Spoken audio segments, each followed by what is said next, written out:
Bom dia, meus irmãos. Hoje é domingo, dia 29 de maio de 2022. E nós estamos aqui para mais um encontro virtual da nossa Escola Bíblica Dominical da Igreja Presbiteriana de Botafogo.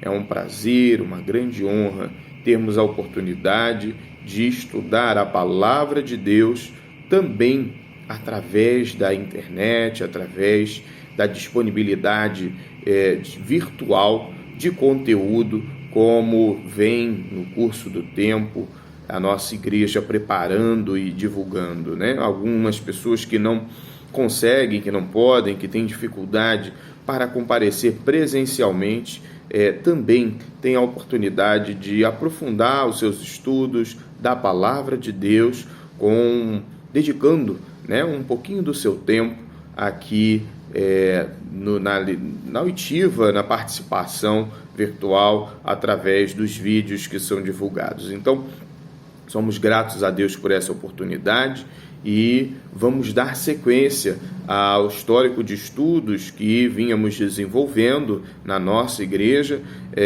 Estamos estudando eclesiologia, estamos estudando características, ensinamentos sobre a Igreja do Senhor. E no dia de hoje nós vamos trabalhar com dois assuntos. O primeiro, a adoração na igreja, e o segundo, os sacramentos da igreja. Então, você é meu convidado para juntos aqui debruçarmos em cima da palavra do Senhor, trabalhando esses temas que são tão caros e tão importantes para o nosso entendimento sobre a Igreja do Senhor, da qual participamos e que temos certeza é a Igreja do nosso Senhor. Pois bem, antes de avançarmos aí a leitura e o estudo propriamente dito, eu convido você a fazer uma oração e agradecermos juntos ao Senhor por esse encontro. Pai Celestial, nós te louvamos pelo dia de hoje, agradecemos ao Senhor pela bênção que o Senhor nos concede, de termos acesso à Tua Palavra, de termos acesso aos Teus ensinamentos, de termos acesso, Senhor, àquilo que o Senhor tem para nós. Muito obrigado.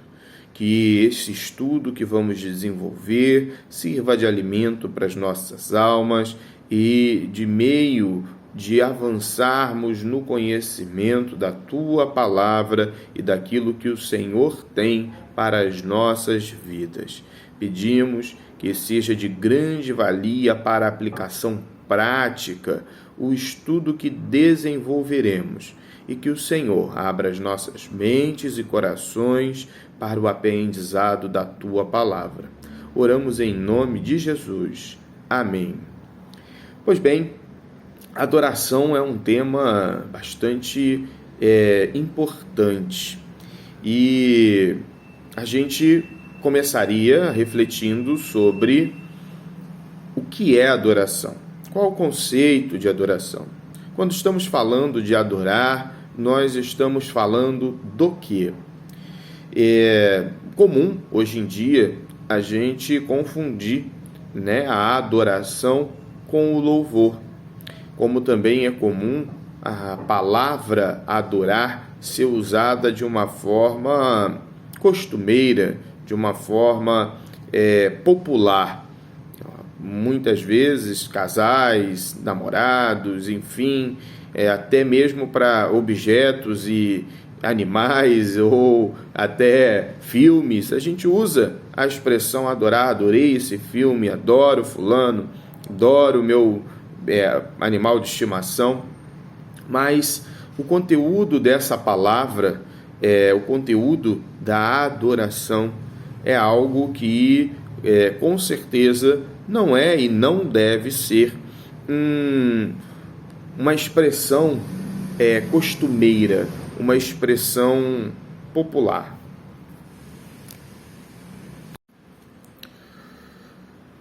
Como dizia, o conteúdo da adoração não é algo popular, não é algo facilmente encontrável. a adoração deve ser algo diferenciado, deve ser algo especial. É uma manifestação de reconhecimento e de honra a quem de fato tem a honra e tem ações, atitudes, tem características que geram a necessidade deste reconhecimento. Por isso que, quando utilizamos de forma recorrente a palavra adorar, corremos o risco de perder o verdadeiro significado, a verdadeira importância dessa expressão e da ação de adorar. A ação de adorar é algo muito especial. E é algo tão especial que Jesus fala sobre a adoração em diferentes momentos, em diferentes situações. E eu gostaria de fazer com vocês a leitura do capítulo 4 de Mateus, onde nós temos a tentação de Jesus. E nós vamos ver ali no versículo 8 até o versículo 11, Mateus capítulo 4, do versículo 8 ao versículo 11. Vamos ler juntos alguns versículos que vão nos ajudar a entender a importância, a diferença, a peculiaridade da adoração. Vamos lá. Levou ainda o diabo a um monte muito alto, mostrou-lhe todos os reinos do mundo e a glória deles, e lhe disse: tudo isso te darei, se prostrado me adorares. Então Jesus lhe ordenou: retira-te, Satanás, porque está escrito: ao Senhor teu Deus adorarás e somente a ele darás culto. Com isso, o deixou o diabo, e eis que vieram anjos e o serviram. Essa pequena passagem, e é aí a terceira etapa da tentação de Jesus, nos mostra a importância da adoração. A adoração é algo tão relevante, é algo tão importante, que fazia parte do conteúdo destrutivo da proposta de Satanás a Jesus para desviá-lo da sua função de salvar o mundo, da sua missão de salvar o mundo, que ele fosse tentado a adorar a Satanás. No escopo dessa interlocução, dessa conversa entre o Senhor Jesus e Satanás, o tema da adoração é posto como um elemento que serve de momentânea discussão, de momentânea disputa quanto àquilo que se deveria adorar ou a quem se deveria adorar. Satanás procura a Jesus pretendendo que ele, Jesus, o adore.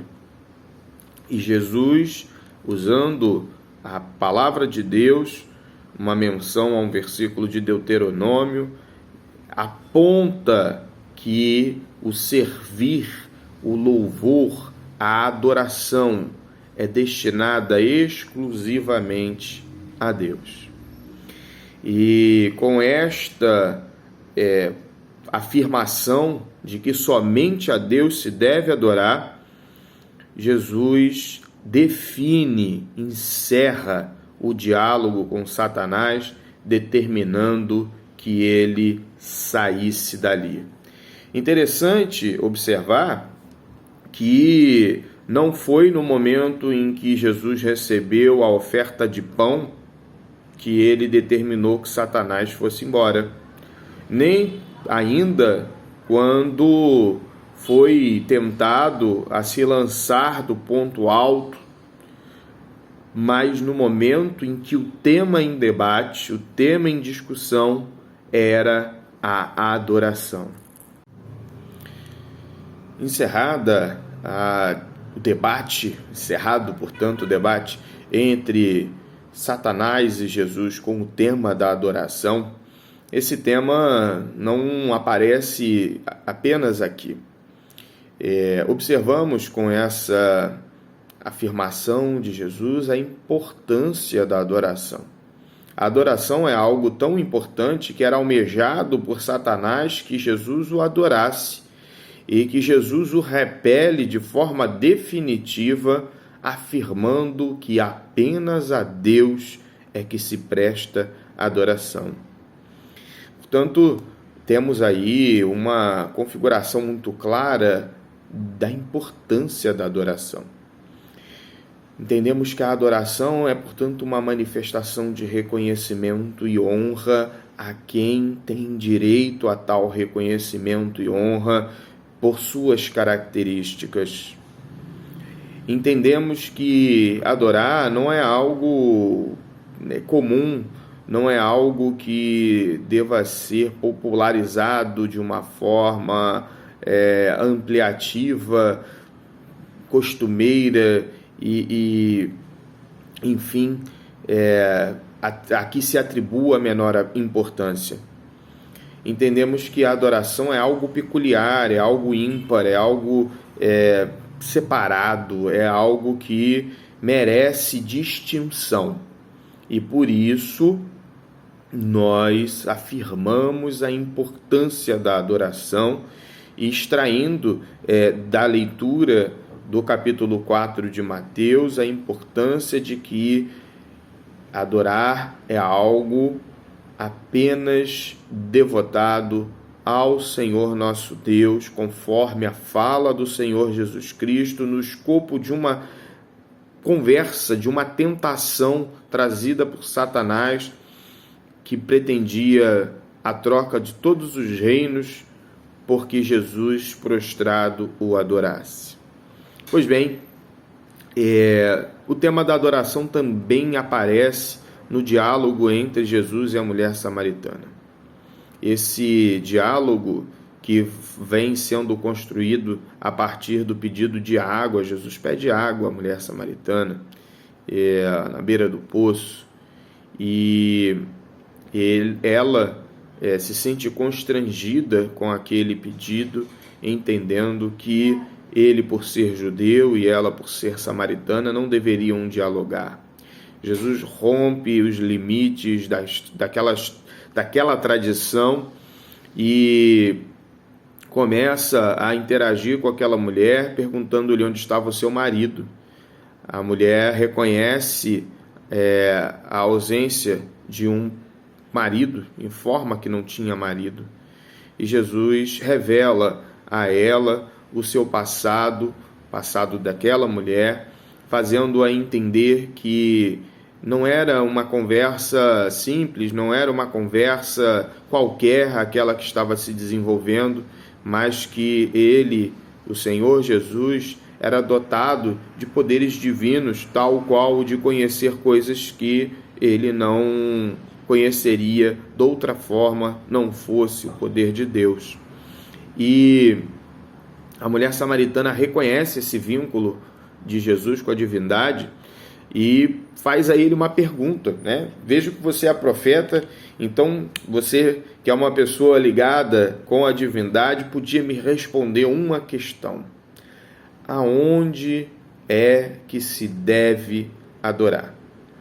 Vejam que aquela mulher se encontra diante de um profeta, de alguém que ela reconhece como profeta, alguém que tem a palavra de Deus, que tem o Espírito de Deus, que tem condições de esclarecer, de trazer informações advindas do próprio Deus. E qual é a pergunta que ela faz? Qual é a inquietação que estava no seu coração, ao ponto de ela, no momento que se encontra com alguém que tem vínculo com Deus, ter uma dúvida a tirar e fazer-lhe um questionamento. A pergunta que ela faz, o questionamento que ela faz é: aonde é que se deve adorar? Era isso que a estava incomodando. Ela queria saber qual era o lugar adequado, qual era o lugar em que verdadeiramente, qual era o lugar que satisfaria a Deus para que fosse utilizado para a adoração. Essa é a inquietação daquela mulher. Onde é que se deve adorar? Essa pergunta, embora feita lá atrás, ela é muito atual.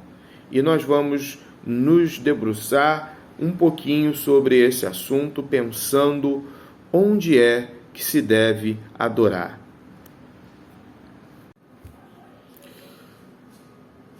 A inquietação, portanto, daquela mulher era saber aonde se deve adorar. Você já parou para pensar sobre isso? Qual é o lugar adequado para a adoração? Onde é que nós devemos adorar? Isso era uma pergunta que estava incomodando aquela mulher, ao ponto dela ir perguntar a Jesus sobre aquilo. E o nosso tema, o tema do nosso estudo nessa manhã de domingo, é exatamente a questão da adoração na igreja. E talvez isso seja uma oportunidade de nós refletirmos sobre a adoração que temos prestado ao Senhor nosso Deus em cada um dos lugares em que o fazemos. É bem verdade que a palavra de libertação trazida por Jesus Cristo para aquela mulher que a livra do peso cultural das tradições de duas religiões, da judia e também da religião praticada pelos samaritanos, sobre a forma e o estabelecimento de locais adequados para adoração, nos serve hoje. Disse Jesus no capítulo 4, no versículo 23 do livro de João, Evangelho segundo escreveu João: mas vem a hora, e já chegou, em que os verdadeiros adoradores adorarão ao Pai em espírito e em verdade, porque são esses que o Pai procura para seus adoradores. Nesse contexto, aquela mulher é liberta do crivo, é liberta do peso, do jugo, da tradição de que apenas naquele monte, ou no templo em Jerusalém, ou em qualquer outro lugar específico era onde se deveria adorar. E Jesus a liberta, lhe traz uma palavra de libertação para a sua adoração. Ela devia adorar em espírito e em verdade. E é dessa forma que nós também devemos adorar ao Senhor. Mas, de qualquer forma, enquanto neste mundo, enquanto limitados a um corpo físico, a um ambiente físico, a lugares, a espaços, nós também podemos refletir ou podemos avançar nessa reflexão sobre qual é o local adequado para adorar. E pensarmos que, naturalmente, o nosso lar, o espaço que temos da reserva íntima com Deus é um ambiente muito propício para a adoração. Jesus disse que nós devíamos orar reservadamente. Tu, porém, quando orares, entra no teu quarto, fecha a tua porta, de joelhos, fala com teu Deus aquilo que está no seu coração. Esse momento da oração, esse momento da nossa conversa, do nosso diálogo, da nossa interação com Deus, ele com certeza deve ter um espaço, um momento, um período reservado para que nós o adoremos. Vamos adorar ao Senhor com toda a nossa alma, nosso espírito, com a manifestação daquilo que vem de dentro de nós, como reconhecimento do senhorio, da autoridade, da graça, da misericórdia, do socorro, do sustento desse nosso Deus. E fazer isso, reconhecer a honra a Ele que é digno de toda honra e louvor, deve fazer parte do nosso espaço de oração. Mas por que trazer então esse tema da adoração para o estudo referente à igreja? Porque a igreja, ela é um espaço de adoração. Nós devemos nos encontrar, nos congregar, nos unir também para adorarmos ao Senhor, para reconhecermos que nesta união,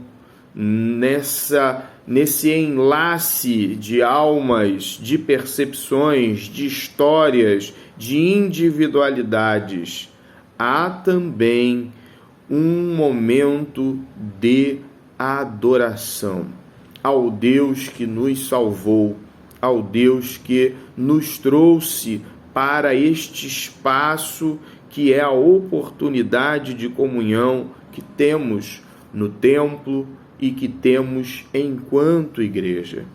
Pois bem, eu aproveito essa oportunidade para lhes incentivar a pensar sobre a qualidade da sua adoração na igreja. E quando digo na igreja, penso não apenas dentro da estrutura do templo, mas no espaço que temos de comunhão virtual, nas nossas interações. Temos adorado ao Senhor nos nossos encontros, nos nossos cultos, pelas bênçãos que Deus vem derramando na vida dos nossos irmãos, pelo socorro, pelo livramento e por tantas outras coisas que apenas manifestam o quanto esse Deus é maravilhoso e digno de honra. Não é uma gratidão, é o reconhecimento da autoridade e do senhorio deste Deus. O nosso louvor como manifestação de adoração é algo que deve estar presente nos nossos encontros e que deve estar presente na igreja. O nosso culto, ele não deve ser apenas uma liturgia estruturada a qual nos submetemos. O nosso culto deve corresponder à nossa adoração.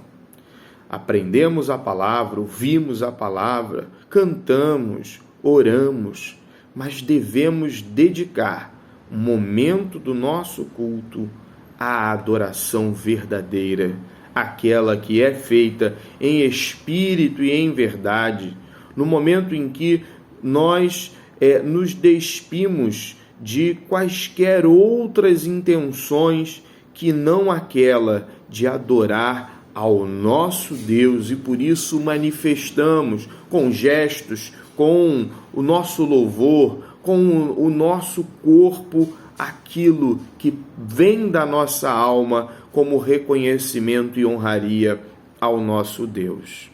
Bem, esse espaço de adoração, ele é múltiplo e deve ser observado nas mais diferentes manifestações do nosso corpo. Quero chamar a atenção da bibliografia com que estamos trabalhando nesse período, o livro que chama Somos Todos Teólogos. A parte final do capítulo que trata da adoração vai nos trazer uma reflexão sobre como era a adoração no Antigo Testamento. E nos reportando a memória do templo, do santuário, da forma como foi estruturado o tabernáculo ainda lá antes da construção do templo.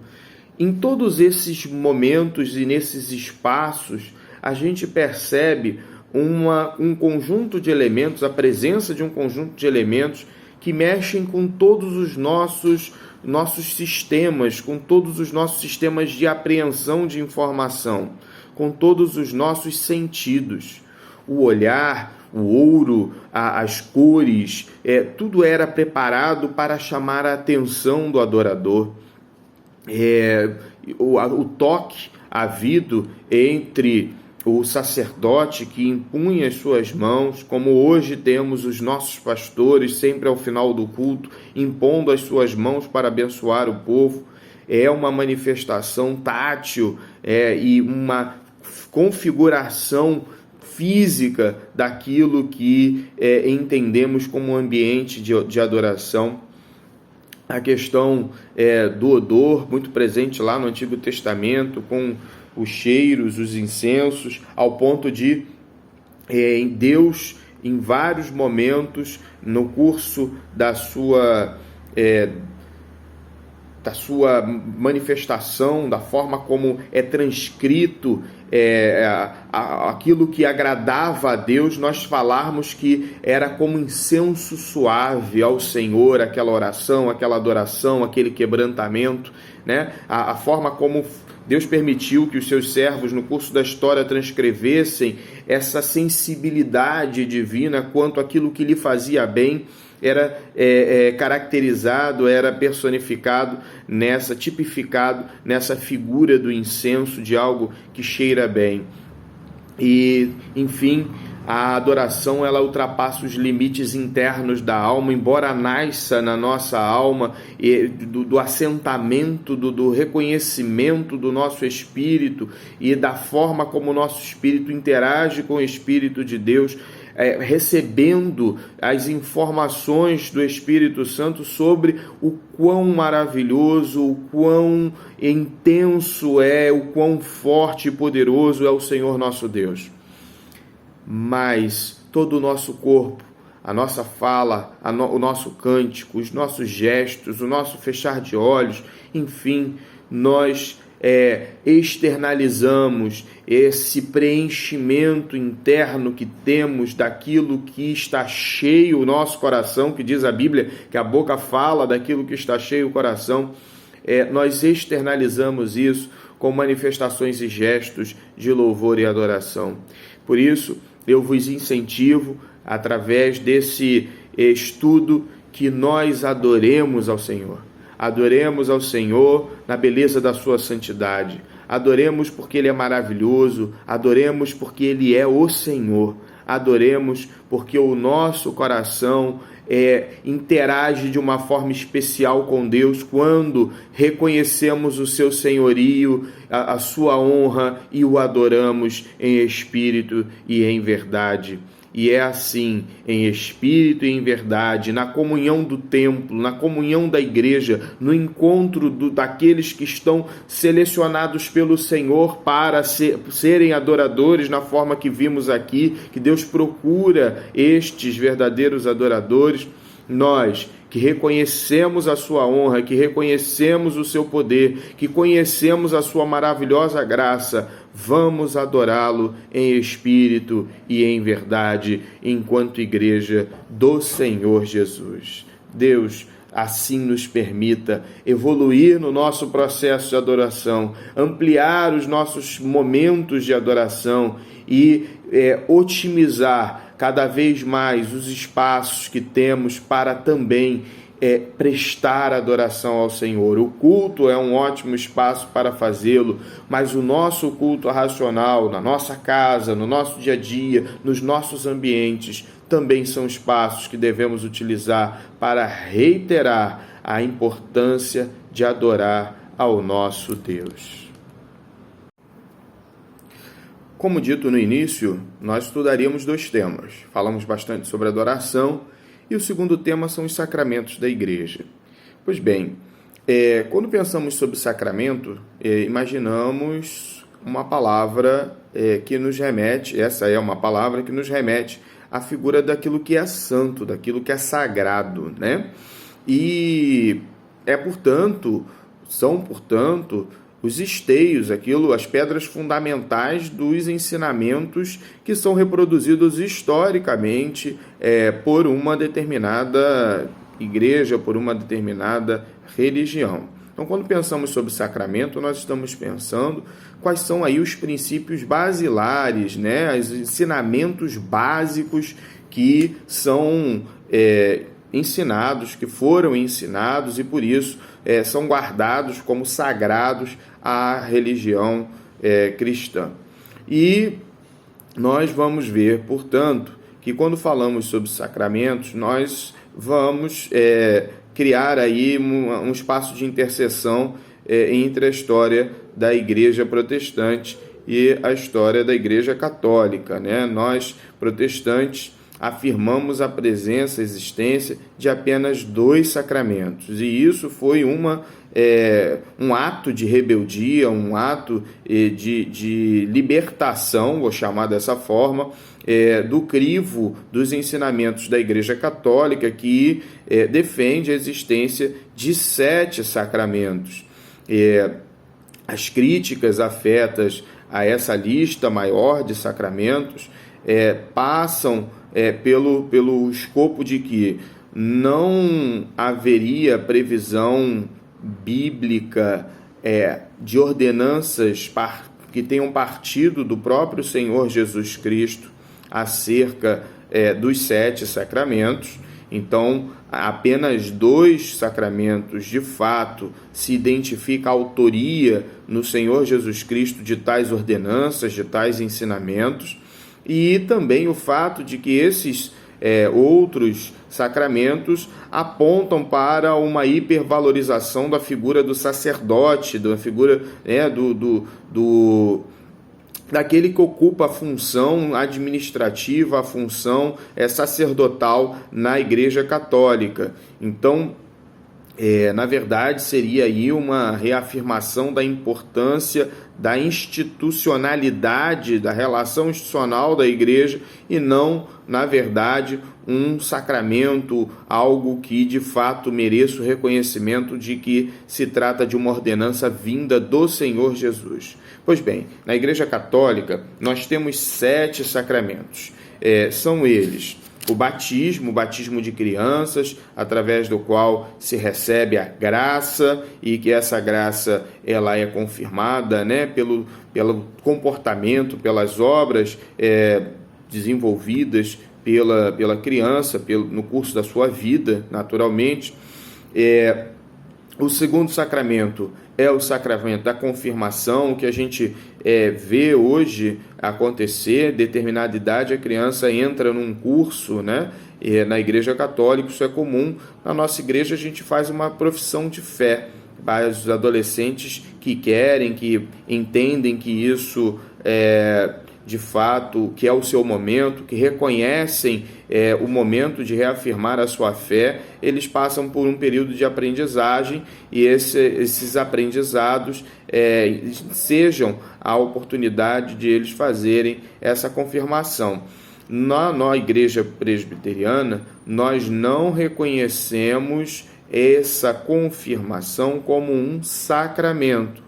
Ou seja, não é uma ordem vinda de Jesus para a igreja, e que, portanto, apenas as igrejas que cumprirem tais ordens, tais ordenanças, pertenceriam ao mesmo escopo de fé que nós defendemos. Isso é uma estrutura da nossa igreja que foi historicamente desenvolvida para gerar aos adolescentes o ensinamento da palavra de Deus, a fim de que eles tornem pública a sua fé no momento que se sentirem para tanto preparados. Não necessariamente precisa ocorrer na adolescência, pode ocorrer na idade adulta, no momento em que o Espírito de Deus tocar o coração das pessoas para a afirmação das verdades do Evangelho que foram ensinadas na infância, e assim reafirmarem a sua fé inaugurada pelo batismo no momento da infância. Essa é a forma como nós lemos aqui. No caso da Igreja Católica, esse sacramento da confirmação ele tem o seu antecedente histórico no Bar Mitzvah dos judeus, quando aos 12 anos o menino era apresentado diante da sociedade, afirmando ali a sua participação na fé judaica. Então, temos aqui um antecedente histórico que culturalmente foi incorporado pela Igreja Católica e, como eu disse, inclusive na nossa igreja nós temos algo semelhante. Mas isso não é um sacramento, isso não foi uma ordenança de Jesus para a organização da igreja, para que fosse repetido historicamente no escopo de desenvolvimento das atividades da igreja.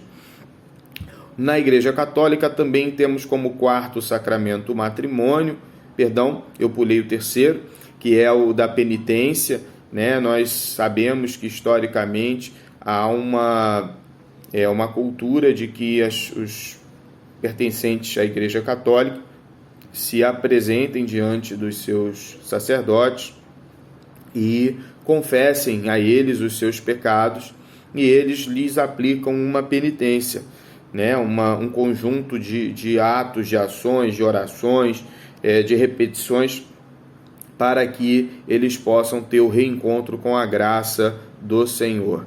Essa, na Igreja Católica, é um dos seus sacramentos.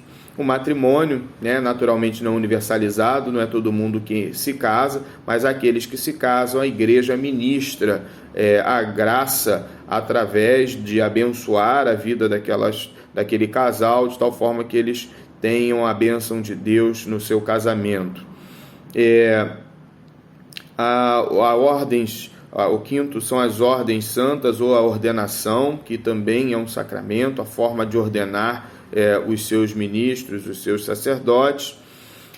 O sexto, a unção de enfermos, que ficou muito tempo conhecida como extrema-unção, que nada mais é do que uma forma de preparar aquele indivíduo para a morte, né? Uma oração de encerramento da sua atividade de alma aqui em vida ainda, preparando a sua alma para um momento futuro posterior à morte. E o sétimo, a Eucaristia, que nada mais é do que a ceia, na forma como eles percebem, através da qual os membros da Igreja Católica recebem a nutrição. Bem, nos sacramentos que nós acreditamos, nós protestantes, e que, como disse, foi fruto da afirmação, da negação, e aí faço essa correção aqui, na verdade não foi da afirmação, foi da correção, da negação feita pelos reformadores. Nós temos apenas dois sacramentos, duas ordenanças que reconhecemos vêm desde o Senhor Jesus Cristo até os dias atuais, e que são repetidas como sinais e como selos que caracterizam a permanência, a presença de Deus com a sua igreja. E são eles, a ceia do Senhor e o batismo. A ceia, ela tem lugar na Bíblia, né, como uma ordenança feita pelo próprio Senhor Jesus Cristo, em Mateus capítulo 26, do versículo 26 ao 29. Mateus capítulo 26, do versículo 26 ao 29, e vale a leitura. Não vamos deixar de fazer essa leitura para que tenhamos claro esse ordenamento na nossa memória. Capítulo 26, do versículo 26 ao 29, diz assim: Enquanto comiam, tomou Jesus o pão e, abençoando-o, partiu e deu aos seus discípulos, dizendo: Tomai e comei, isso é o meu corpo. A seguir tomou o cálice e, tendo dado graças, o deu aos discípulos, dizendo: Bebei dele todos, porque isso é o meu sangue, o sangue da nova aliança, derramado em favor de muitos para a remissão de pecados. E digo-vos que, desta hora em diante, não beberei deste fruto da videira, até aquele dia em que o hei de beber novo convosco no reino de meu Pai. E, tendo cantado um hino, saíram para o Monte das Oliveiras. Então, entendemos que o exemplo trazido por Jesus Cristo com a instituição da ceia é um símbolo, é um sinal, é algo que deve ser considerado como sagrado, como um sacramento para a igreja. E também temos o segundo sacramento, que é o batismo. E o batismo também foi uma orientação divina, uma orientação feita diretamente pela pessoa do Senhor Jesus Cristo, lá no capítulo 28 de Mateus. E aí vamos abrir também, capítulo 28 de Mateus, no versículo 19. Versículo 19 diz: Ide, portanto, fazei discípulos de todas as nações, batizando-os em nome do Pai, do Filho e do Espírito Santo. Portanto, há uma ordem de que haja o batismo, uma ordenança, que é o segundo sacramento. A negação dos sacramentos pré-existentes na Igreja Católica, na verdade, é uma afirmação de liberdade cristã, porque os sacramentos, eles nos servem como sinais e como selos, sinais de que o Senhor Jesus Cristo, ele converte a vida e o coração do homem, modificando a sua própria natureza a partir de uma relação espiritual com aquilo que é santo, aquilo que não mais nos pertence, que é o pecado, a imundície do pecado, é deixado para trás no momento em que reconhecemos que a graça salvadora, que o poder da justificação e que a corrida, a trajetória da santificação, do relacionamento com Deus, passam a integrar a nossa vida, passam a integrar a nossa convivência com o Senhor. E o batismo é um sinal disto, é uma manifestação disto, Somos limpos de um velho homem para que permitamos o surgimento de um novo homem em nossas próprias vidas, em nossos próprios corpos, em nossos próprios corações. Da mesma forma, a Santa Ceia, em cada encontro, em cada ministração, é a reafirmação de que estamos aguardando este novo dia que o Senhor virá para juntos no seu reino novamente comermos com ele. E por isso, em sua memória, em memória dele, nos reunimos, comemos do pão, bebemos do cálice e declaramos a todos aqueles que assistem este ato que fomos libertos pela morte do Senhor Jesus Cristo na cruz do Calvário, sendo ele o pão vivo oferecido por nós e o seu cálice simbolizando o sangue derramado em favor das nossas vidas e para a libertação dos nossos pecados e salvação das nossas almas. Por isso e por tudo isso, os sacramentos são sagrados, eles são uma experiência reiterada na história da Igreja, afirmando o elo de cumprimento de ordenanças que o próprio Senhor Jesus nos deu e que um dia, quando com Ele estivermos novamente, estaremos na reafirmação de que passamos toda a trajetória da Igreja repetindo, reafirmando e dando sinais, manifestações de que cumprimos essas ordenanças na lembrança e na expectativa de que Ele viria novamente estar conosco, ter conosco e nós com Ele.